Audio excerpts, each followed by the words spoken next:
Welcome bachon to the Gyandeep program of DD Uttarakhand. In the last session, we had completed one book. ठीक, और हमने एक नई किताब स्टार्ट कर लिया आप लोगों ने, An Alien Hand. उसका भी हम लोगों ने फर्स्ट चैप्टर हम लोगों ने we had completed. And the first chapter was the tiny teacher.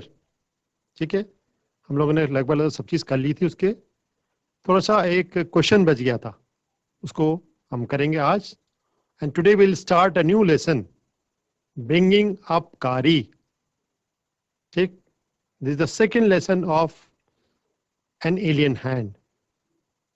चलिए, उससे शुरू करने से पहले as usual we'll do a small, थोड़ा सा हम लोग करेंगे mindful activity. ठीक, just to make yourself reorganized, organized. ठीक है, तो चलिए बच्चों, क्लोज योर आईज और आज हम करेंगे mindful listening. So you must have close your eyes. जिन बच्चों को आंखें बंद करने में दिक्कत है वो नीचे देख सकते हैं और एक लंबी सांस लेकर के just exhale and inhale. Right, so continue. और शांति से जो आवाजें आ रही हैं आपके आसपास उनको सुनेंगे. That sound can be of fan, of the traffic, the scooter, motorcycle, of anything. Your mummy may be calling you. ठीक, टीवी की चलने की आवाज हो सकती है, चिड़ियों की चहकने की आवाज हो सकती है. शांति से आप लोग उसको सुनेंगे. इसे कहते हैं हम लोग माइंडफुल लिसनिंग. ठीक है. Now, why do we do this? Because this increases your concentration. आप में सोचने और समझने का, निर्णय लेने की क्षमता का विकास होता है. ठीक है, तो चूंकि time, we have got limited time, हम स्टार्ट करेंगे हमारा नया lesson. So for that I will take you to the smart board. Smart board की तरफ मैं आपको ले जाता हूं. चले चलते हैं स्मार्ट बोर्ड की तरफ. द टाइनी टीचर हम लोग कर रहे थे और उसमें हम लोगों ने 2 क्वेश्चन रह गए थे हमारे. वो 2 क्वेश्चंस क्या थे? I read them out. Those questions were, discuss the following topics in group. What problems are you likely to face if you keep ants as pets. आपको क्या समस्याएं हो सकती हैं यदि आप किसी चींटी को पालतू बना दो? तो बहुत सारी समस्याएं हो सकती हैं. Answer to this question is, if we keep ants as pets they will roam about in the entire house. यदि हम उनको पालतू बना दें चींटियों को तो क्या होगा? पूरे घर में फैल जाएंगी, वो रोम चारों तरफ फैल जाएंगी. It will also be difficult to protect eatables. अगर हमें कोई खाने की चीजें होंगी, क्योंकि चींटियों को तो नहीं पता कि क्या खाना है क्या नहीं खाना, तो क्या कर लेंगे वो, उनको उन खाने की चीजों को बचाना बड़ा मुश्किल हो जाएगा.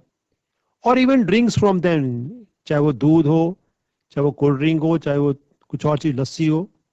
ठीक, उनको बचाना मुश्किल हो जाएगा. They try to take eatables into their ant hills. वो क्या करेंगी? कोशिश करेंगी कि जो खाना है वो अपने बच्चों तक पहुंचाए, अपने घर तक ले जाए. The home will look messy by the activities of ants everywhere. पूरा का पूरा घर आपका क्या हो जाएगा? खराब हो जाएगा, गंदा हो जाएगा, मेसी हो जाएगा, क्योंकि चींटियां चारों तरफ रहेंगी. They can even bite infant and children. छोटे बच्चों को वो चींटियां काट भी सकती हैं. ठीक है.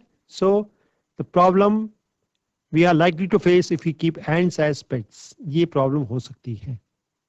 Now come to the question 2.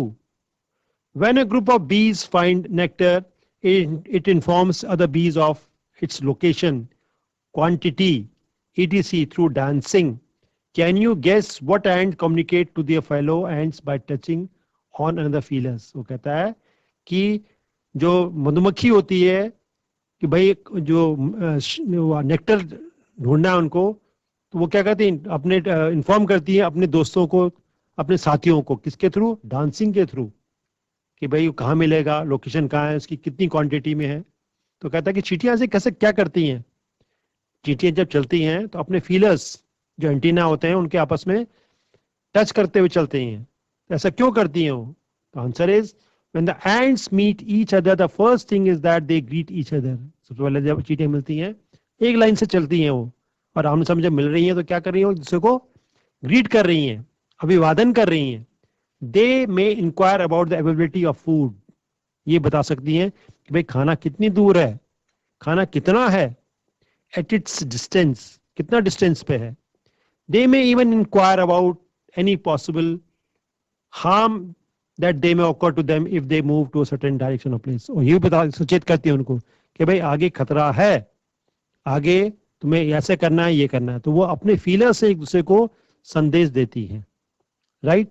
सो ये हमारा लास्ट सेशन में क्वेश्चन बचे हुए थे, जो दो किसके, द टाइनी टीचर लेसन के। Today will start the new chapter. और न्यू चैप्टर क्या है? Bringing up. चलिए इसमें थोड़ा सा एक और है, complete the following poem with words from the box given below. एक छोटा सा लैंग्वेज का पोर्शन भी है, उसमें यह है soldiers live in barrack and ends in. ये पोएम है। अब इन पोएम को में से कुछ वर्ड्स छोड़ दिए गए हैं, hole, canal, nest, ant hill, stable. आपको इन 5 वर्ड्स को इनमें भरना है। So soldiers live in barracks and birds in, birds कहाँ रहती हैं? नेस्ट में रहती हैं, घोंसले में रहती हैं।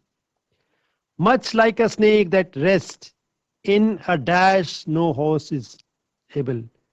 ठीक, इन अ डैश, स्नेक कहाँ रहता है? होल में रहता है। और हॉर्स कहाँ रहेगा? स्टेबल में रहेगा। To sleep except in a stable and a dog lives well mind you only in a kennel. Dog कहाँ रहता है? कैनल में रहता है। To say hi to any ant, if you will, you may have to climb an ant hill. ठीक, तो एक poem भी बन गई और आपके सबके सब वर्ड्स भी आ गए, और सबके घर के हैं ये नेम। सोल्जर्स कहाँ रहते हैं? बैरक में रहते हैं। बर्ड कहाँ रहती है? नेस्ट में रहती है। स्नेक कहाँ रहते हैं? होल में रहते हैं। हॉर्स कहाँ रहते हैं? स्टेबल में रहते हैं। डॉग कहाँ रहते हैं? कैनल में रहते हैं। एंट कहाँ रहती है? एंट हिल में रहती है। ठीक, so this was a poem. और उस पोएम के साथ साथ हम लोगों ने इस जो ग्रामर पोर्शन था इसको भी कर लिया। चलिए अब चलते हैं, लेसन इज ब्रिंगिंग अप कारी। क्या लेसन है ये? ब्रिंगिंग मींस पालन पोषण, किसी का पालन पोषण करना, दैट इज ब्रिंगिंग अप कारी। कारी यहां एक छोटा सा कौन है? एक एलिफेंट है, एक हाथी का छोटा बच्चा, उसका नाम कारी रखा हुआ है। ठीक है। And this lesson is written by mister Dhan Gopal Mukherjee के द्वारा लिखा गया है। ठीक, उनकी कोई बुक है कारी द एलिफेंट, उससे लिया गया है छोटा सा। सो ब्रिंगिंग अप कारी, कारी का पालन पोषण। Right. So I will start the lesson. कारी, a 5 months old baby elephant, lives and grows up with his 9-year-old friend and keeper. कारी एक 5 महीने का क्या है? छोटा हाथी है, बेबी एलिफेंट है, ओल्ड बेबी एलिफेंट, जो लिव्स किसके साथ रहता है और किसके साथ बड़ा हो रहा है? वो एक 9 साल के लड़के के साथ, जो उसका दोस्त भी है और उसका कीपर भी है, उसकी देखभाल भी करता है। ठीक, कारी कौन है? कारी किसका नाम है? Old baby elephant. और उसके साथ एक छोटा बच्चा है जो ऑथर भी है इसका कहानी का। कारी डजंट ईट मच, ज्यादा नहीं खाता है वो। Just about 16 kilogram of delicious twigs a day.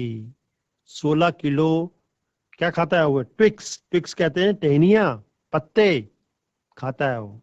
क्योंकि हाथी क्या होता है? बड़ा जानवर है, तो ज्यादा खाएगा। प्लेफुल एंड सेंसिटिव, प्लेफुल भी है वो, मजाक करता है, खेलता है वो। सेंसिटिव भी है, संवेदनशील भी है। कारी saves a boy from drowning, कारी एक बच्चे को बचाता है।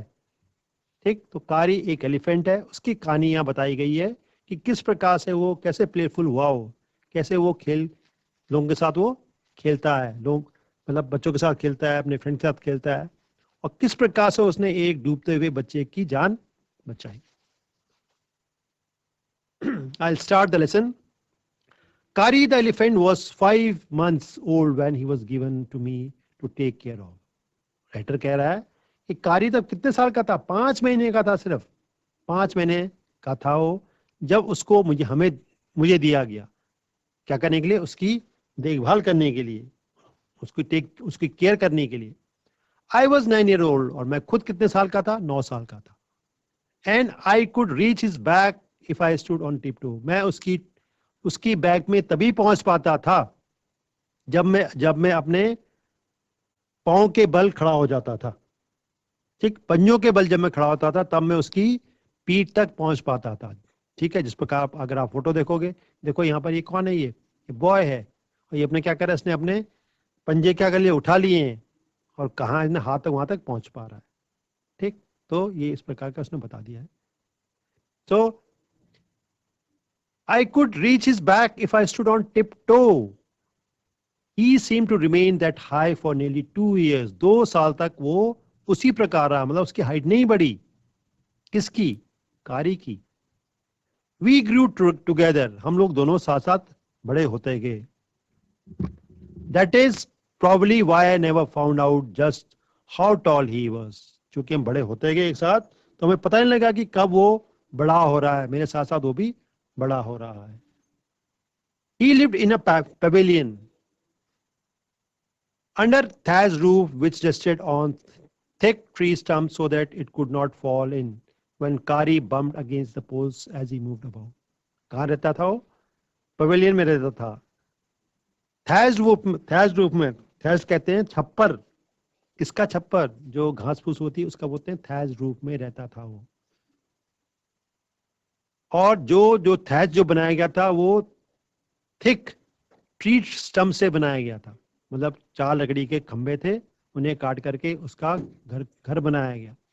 So that it could not fall in when कारी बम्ड. कि यदि मान लो अगर कोई हैवी चीज होती और हाथी उस पर धक्का मारता तो टूट सकता था, वो हाथी को नुकसान पहुंचा सकता था. लेकिन ट्री स्टम्प से बनाया गया हल्का, जिससे उसको नुकसान न पहुंचे. When Kari bumped against the poles as he moved about, जब कभी भी हिलना डुलना होता था तो उससे कोई नुकसान नहीं हो सकता था. So a thatched roof was made as a resting house for elephant. One of the first thing Kari did was to save the life of a boy. अब एक घटना की जिक्र कर रहा है राइटर. एक दिन की बात है. फर्स्ट थिंग क्या क्या उसने? कारी ने एक बच्चे की जान बचाई. Kari did not eat much, but he nevertheless needed 40 pounds of twigs a day to chew and play with. ठीक, क्या हुआ कि कारी ज्यादा नहीं खाता था. Did not eat much, but he लेकिन चाहिए होता था उसको कितना? 40 pounds घास फूस चाहिए होती है, टहनियां चाहिए होती थी उसको, शाखाएं चाहिए होती थी उसको एक दिन में चबाने के लिए, खेलने के लिए. Every day I used to take him to the river in the morning. रोज सुबह जो उसकी देखभाल कर रहा है लड़का, मोहब्बत कह सकते हैं, वो उसको रोज कहाँ ले जाता था? To the river in the morning time में रिवर लिया था फॉर हिज बाथ, उसको नहलाने के लिए. He would lie down on the sandbank while I rubbed him with a clean sand. आराम से जब वो नदी किनारे आ जाता था तो लेट जाता था. कहां पर? सैंड बैंक में. नदी के बगल में क्या थी? सैंड थी, रेत थी. और मैं उसको I rubbed him with the clean sand of the river for an hour. 1 घंटे तक मैं उसकी क्या करता था? उसकी रबिंग करता था, मतलब सैंड से उसको रगड़ता था, उसको अच्छा लगता था. After that he would lie in the water for long time. और उसके बाद बहुत देर तक वो पानी में रहता था, पानी में लेट जाता था. On coming out his skin would be shining like ebony. बाहर निकलने के बाद जो उसकी स्किन होती थी वो एबोनी इज ए ट्री, एक ट्री होता है, बहुत चमकदार होता है वो. ठीक उस प्रकार से वो उसकी स्किन हो जाती थी, शाइनिंग हो जाती थी. And he would squeal means तेज चीखना, चिल्लाता था, खुशी के मारे वो खुश होता था. ही वुड स्क्विल इज तेज चीख. Right, next page. With pleasure खुशी से वो चीखता था, चिंघाड़ता था। And I rubbed water down his back, ठीक, मैं उसके पीठ पे क्या डालता था, पानी डालता था। Then I would take him by the ear, और उसको कान पकड़ करके उसको कहीं ले आता था, because that is the easiest way. ठीक, मैं उसका कान पकड़ करके क्या ले जाता था, उसको घुमाने ले जाता था, क्योंकि ये सबसे अच्छा तरीका था एलिफेंट को काबू करने के लिए, to lead an elephant and leave him on the edge of the jungle. क्या करता था मैं, उसको कान पकड़ करके उसको जंगल की तरफ ले जाता था। While I went into the forest to get some luscious twigs, ठीक, और उसके लिए अच्छे अच्छे क्या करता था, luscious means स्वादिष्ट, स्वादिष्ट ट्विग्स उसके लिए तोड़ के लाता था। कहां से, जंगल से। For his dinner, one has to have a very sharp hatchets. Hatchet is कुल्हाड़ी, ठीक, पेड़ों को काटने के लिए क्या चाहिए थी मुझे, एक कुल्हाड़ी चाहिए थी, which was very sharp. Because its twigs is mutilated, an elephant will not touch it. ठीक है, यदि टहनियां टूटी फूटी होंगी तो एलिफेंट क्या करेगा, नहीं खाएगा, टच भी नहीं करेगा उसको। It was not an easy job to get twigs. ठीक है, बड़ा आसान नहीं था क्या करना, ट्विग्स को लाना। एंड सैपलिंग फॉर कारी, मतलब जंगल से लकड़ी काटना, छोटे पौधों को लाना कारी के लिए, मतलब मिलने बहुत मुश्किल था उसको खिलाने के लिए, काटने के लिए, लाने के लिए। I had to climb all kinds of trees to get the most delicate and tender twigs. मुझको पेड़ों पे चढ़ना पड़ता था, अलग अलग पेड़ों पे चढ़ना पड़ता था, ऐसे पेड़ों पे चढ़ना पड़ता था जिसकी पत्तियां, जिसकी टहनियां क्या हो, डेलिकेट हो, जिसके ट्विग्स नरम हो, टेंडर, नरम हो क्या, उसकी पत्तियां, जिससे कि उसको जो कि बेबी एलिफेंट था वो उसे खाने में इजी हो। As he was very fond of young branches of the banyan tree, बरगद के पेड़ के वो जो नई नई शाखाएं निकलती थी उनको खाने का बहुत वो इच्छुक था, बहुत अच्छा लगता था उसको। Which grow like cathedral of leaves, जो ऊंची छत, कैथेड्रल मीन्स ऊंची छत की तरह होती थी। Cathedral of leaves and branches. I was gathering some. ठीक, मैं क्या करता था, उसके लिए जंगल पहले काटता था, जो नीचे गिर जाती थी उसको ऊपर गैदर करता था, इकट्ठा करता था। सम वन स्प्रिंग इन मार्च, अब एक घटना की बात कर रहा है वो, एक दफे स्प्रिंग सीजन के टाइम में, मार्च के महीने में, when I suddenly heard Kari calling to me in the distance, ठीक, कारी ने मुझे क्या करने की कोशिश करी, पुकारा उसने, जोर से चिल्लाने लगा वो, ठीक। When I suddenly heard Kari calling me in the distance, as he was still very young, जबकि वो छोटा ही था, right? As he was very young, the call was more like that of a baby than an elephant. मुझे लगा कि वो क्या है, वो एक छोटा सा एलिफेंट है, वो जैसे छोटा बच्चा बात करता है उस प्रकार का वो लग रहा था। As he was still very young, the call was more like that of a baby than an elephant. किसी बच्चे की, जैसे कोई बच्चा कोई चिल्ला रहा हो। I thought somebody was hurting. मुझे लगा कि उसको कोई क्या कर रहा है, नुकसान पहुंचा रहा है, कोई उसको छेड़खानी कर रहा है। I thought somebody was hurting him, so I came down.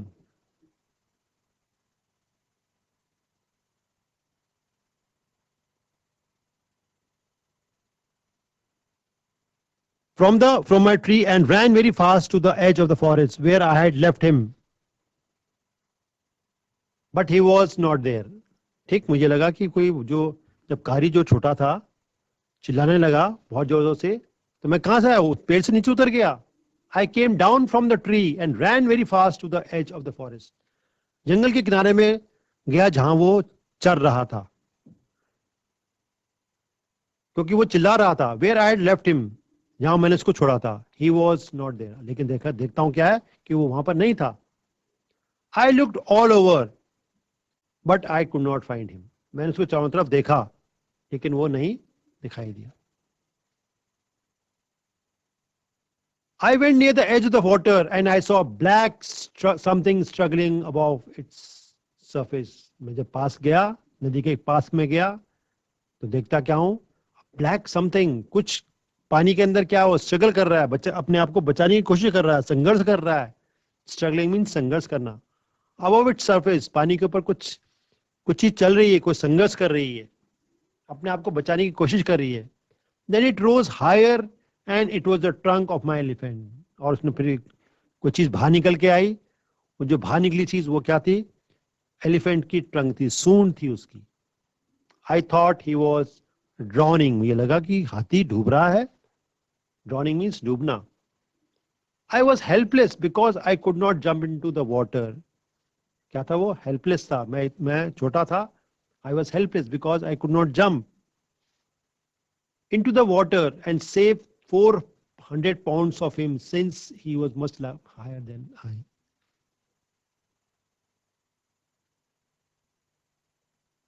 ठीक, वो मतलब मैं उसको बचाने की कोशिश कर रहा था, लेकिन वो बचनी, मतलब मैं इतना छोटा था, वो इतना बड़ा था। I was helpless, could not jump into the water and save him 400 pound, क्योंकि वो कितने किलो का था, 400 पाउंड्स का था और बड़ा भी था।